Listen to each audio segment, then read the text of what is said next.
Hey everyone, this is Sakshi and welcome back to my channel. So ये video हमारी integrals के ऊपर है। तो इंटीग्रल हमारे class 12th as well as BSc students के कोर्स में भी इन्वॉल्व रहते हैं।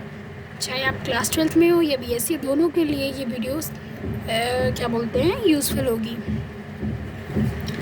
तो हम लोग स्टार्ट करते हैं। What is integral. तो हम लोग इंटीग्रल क्यों निकालते हैं, क्या रीज़न है। तो हम लोग के पास मान लीजिए अगर कोई छोटी सी एरिया दिया गया हो और इसकी लिमिट्स हो, तो कंप्लीट एरिया निकालने के लिए हम लोग इंटीग्रल यूज़ कर सकते हैं। या बोल लीजिए कि बाउंडेड एरिया निकालने के लिए हम लोग इंटीग्रल यूज़ कर सकते हैं। या कोई भी स्मॉलर लिमिट या अपर लिमिट दे दी गई हो तो उसका कंप्लीट मान लीजिए समथिंग कंप्लीट निकालने के लिए हम लोग इंटीग्रल लगाते हैं। एंड अगर हम लोगों को छोटी सी चीज़ निकालनी होती है तो हम लोग उसके लिए डिफ्रेंसीशन करते हैं।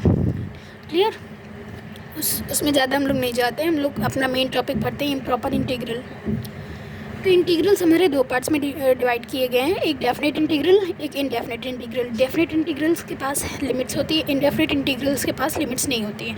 लाइक एग्जांपल लेते हैं 0 to 3 limits integral 0 to 3 limit 6x³ dx equals to mn। यहाँ पर इसके पास लिमिट्स हैं, ठीक है। यहाँ पर और इनडेफिनेट में यहाँ पर इसके पास लिमिट नहीं है। तो जहाँ लिमिट्स होंगी वो होगा डेफिनेट, जहाँ पर लिमिट्स नहीं होंगी वो होगा इनडेफिनेट। अब इनडेफिनेट में अगर लिमिट्स नहीं होती हैं तो उसके पास एक कांस्टेंट होता है, क्योंकि आप देख सकते हैं डेफिनेट में कांस्टेंट नहीं है और यहाँ पर इनडेफिनेट में कांस्टेंट है बिकॉज इसके पास लिमिट्स नहीं है। अब हमारा जो डेफिनेट इंटीग्रल है इसे दो पार्ट्स में बांटा गया है, एक प्रॉपर और एक इम्प्रॉपर। जो प्रॉपर इंटीग्रल होते हैं वो हमेशा कन्वर्जेंट होते हैं। प्रॉपर इंटीग्रल होते क्या है, इनके पास जो लिमिट्स होंगी वो फाइनाइट होंगी, मीन्स a to b जो होगा वो हमारा f(x) वो प्रॉपर होगा। और रेंज ऑफ इंटीग्रेशन फाइनाइट और इंटीग्रेंड f(x) हमारा बाउंडेड होता है। और ये इसका एग्जाम्पल है 0 to π/2 sin x dx। Improper integral की बात करते हैं। इम्प्रॉपर इंटीग्रल को भी हमारे दो पार्ट्स में बांटा गया है।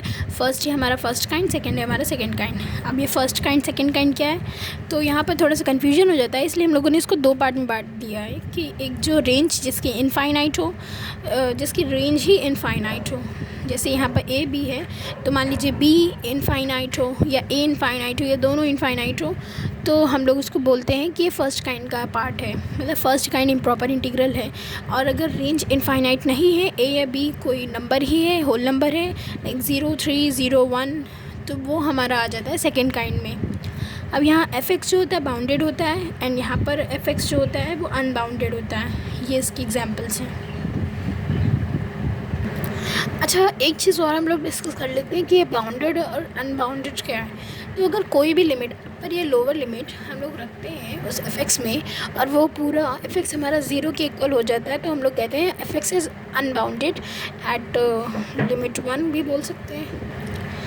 तो ये चीज़ आपको क्लियर हो कि बाउंडेड या अनबाउंडेड कब होगा, जब हम लोगों की लिमिट्स जो दी गई हैं 0 या 1, सॉरी मेरे बाल आ गए, तो हम लोग जब f(x) में रखते हैं तो अगर पूरा 0 के इक्वल हुआ जा रहा है तो हम लोग कहते हैं कि ये बाउंडेड है इस लिमिट पे। अब हम लोग टेस्ट देखते हैं कौन कौन से टेस्ट हम लोगों के उस इंटीग्रल पे अप्लाई करें, जो उसका कन्वर्जेंस निकला है या वो डाइवर्जेंट है तो डाइवर्जेंस निकला है, अगर वो ऑसिलेटरी है तो उसका ऑसिलेटरी निकला है, ठीक है। तो हम लोग उसके टेस्ट देखते हैं। सो येस, इम्प्रॉपर इंटीग्रल्स के लिए टेस्ट फॉर कन्वर्जेंस इतने सारे हैं, 6 टाइप के हैं। फर्स्ट काइंड के लिए और सेकंड काइंड के लिए अलग अलग टेस्ट होते हैं। यहाँ नेम तो सेम है पर यहाँ पर टेस्ट थोड़े से डिफरेंट होंगे। तो पहला टेस्ट हमारा होता है कंपैरिजन टेस्ट, दूसरा टेस्ट पी टेस्ट, तीसरा म्यू टेस्ट, चौथा एबल्स टेस्ट, फिफ्थ है डिरिचलेट्स टेस्ट एंड सिक्स्थ है absolute convergence test. For second kind के लिए सेम नेम है, बस आगे second comparison test, second P test, second mu test, second Abel's test, second Dirichlet's test and second absolute test लग जाएगा। First kind हम लोगों को पता होना चाहिए क्या है, तो हम लोगों को पता ही है कि जो हमारा फर्स्ट काइंड है उसमें जो लिमिट होगी, चाहे वो अपर हो चाहे वो लोअर हो या दोनों ही इन्फिनिटी हो सकती हैं, ठीक है। तो हम लोग उसको कैसे फाइंड करते हैं वो डिस्कस करते हैं। ये f(x) दिया हुआ है, लिमिट यहाँ पर लोअर लिमिट a है, अपर लिमिट इन्फिनिटी है। तो limit x tends to infinity limit integral a to x f(x) dx।